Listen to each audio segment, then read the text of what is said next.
बात करेंगे कोलकाता दुष्कर्म कांड की।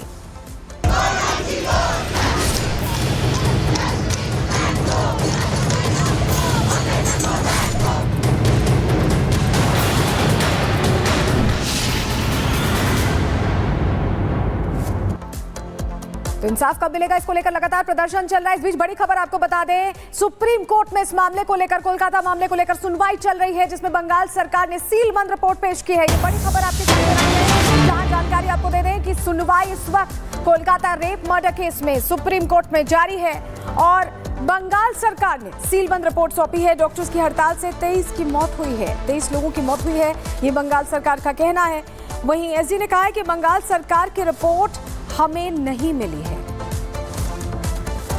और हमारे साथ हमारी सहयोगी सुजाता सीधे जुड़ रही है, उनका रुख कर लेते हैं। सुजाता, सुनवाई शुरू हो चुकी है, एसजी कह रहे हैं कि अभी तक हमें रिपोर्ट नहीं मिली है, वहीं बंगाल सरकार ने सीलबंद रिपोर्ट अपनी पेश कर दी है। क्या कुछ हो रहा है इस वक्त कोर्ट के अंदर?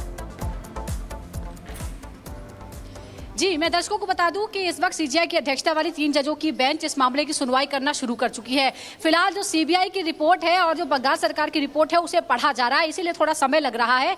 और ये बात सामने आई है कि जो बंगाल सरकार ने 14-15 अगस्त की रात को जो आरजीकर मेडिकल अस्पताल पर जो हमला हुआ था, जो अटैक हुआ था, उससे जुड़ी हुई रिपोर्ट मांगी थी सुप्रीम कोर्ट ने, वो दी गई है, लेकिन वो रिपोर्ट सीबीआई के साथ शेयर नहीं की गई है। और यही तुषार मेहता ने बताया कि हमें इस तरह की रिपोर्ट नहीं मिली है। और कपिल सिब्बल जो पश्चिम बंगाल को रिप्रेजेंट कर रहे हैं, सरकार को रिप्रेजेंट कर रहे हैं, उन्होंने माना कि हाँ, हमने सुप्रीम ये जो रिपोर्ट है वो हमने सीबीआई के साथ शेयर नहीं की है। तो फिलहाल ये रिपोर्ट पढ़ी जा रही है अभी, क्योंकि सीलबंद लिफाफे में है, इसलिए कोई जानकारियां उससे जुड़ी सामने नहीं आई है। कुछ संकेत जरूर आ सकते हैं थोड़ी देर में सामने, लेकिन अब सुप्रीम कोर्ट पर निगाहें हैं कि आखिर हुआ क्या है। और जिस तरह से पश्चिम बंगाल सरकार की तरफ से कपिल सिब्बल ने कोर्ट को बताया है कि अभी तक इलाज के अभाव में हड़ताल की वजह से 23 लोगों की जान गई है, तो जाहिर तौर पर सुप्रीम कोर्ट ये बात कंसिडर कर सकती है, क्योंकि सुप्रीम कोर्ट ने भी ये पहले अपील की थी डॉक्टरों से कि वो हड़ताल खत्म कर दें। इस मामले में जस्टिस जरूर मिलेगा और सुप्रीम कोर्ट की निगरानी में अगर ये पूरा मामला चल रहा है तो फिर उन्हें भरोसा रखना चाहिए, उन्हें आश्वासन दिया गया था।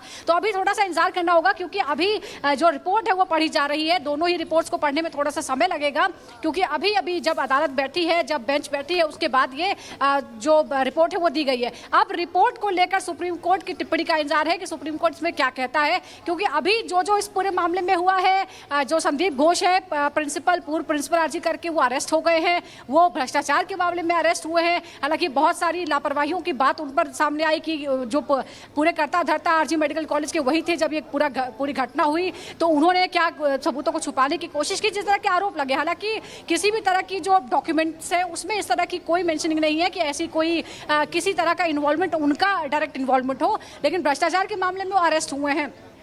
इधर इस मामले में पॉलीग्राफी भी हो चुका है, संदीप घोष का भी, जो आरोपी है रॉय का भी हो चुका है। लेकिन अब इस पूरे मामले में क्या किसी तरह की कोई खामी है, ये जो है वो सुप्रीम कोर्ट को देखना है, क्योंकि बंगाल सरकार लगातार इस मामले में कटघरे में है। और पिछली बार बड़ी सख्त टिप्पणियां हुई थी, जस्टिस पारदीवाला ने तो ये तक कहा था कि मैंने 30 साल के करियर में इतनी बड़ी लापरवाही कभी नहीं देखी, कि सुबह 5 बजे जो है वो घटना सामने आ जाती है, पता चल जाता है कि एक मेडिकल स्टूडेंट का, जो डॉक्टर है, उनका मर्डर हो गया है, और 11:30 बजे रात को इस पूरे मामले में एफआईआर दर्ज होती है, पोस्टमार्टम पहले हो जाता है, फिर बताया जाता है कि अप्राकृतिक जो मौत हुई है उसकी केस दर्ज होती है। तो एक एक करके बहुत सारी लापरवाहियां इस पूरे मामले में बरती गई हैं।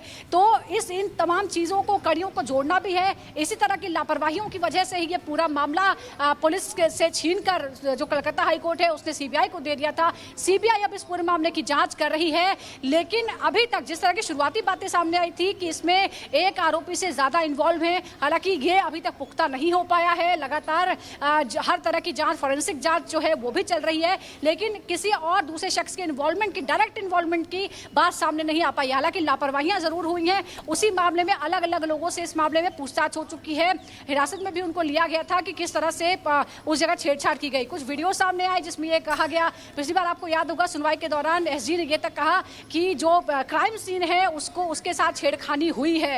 हालांकि सीबीआई की रिपोर्ट में क्या ऐसा कुछ लिखा है ये अभी हमें पता नहीं है, क्योंकि ये जानकारी अभी सामने नहीं आई है। सीलबंद लिफाफा है, हो सकता है कि उसके कुछ अंश हमें देखने को मिले जब सुप्रीम कोर्ट में इस बारे में चर्चा होगी। तो बिल्कुल सुजाता, आप बता रही, अभी रिपोर्ट पढ़ी जा रही है, आप इस खबर पर नजर बनाए रखिएगा।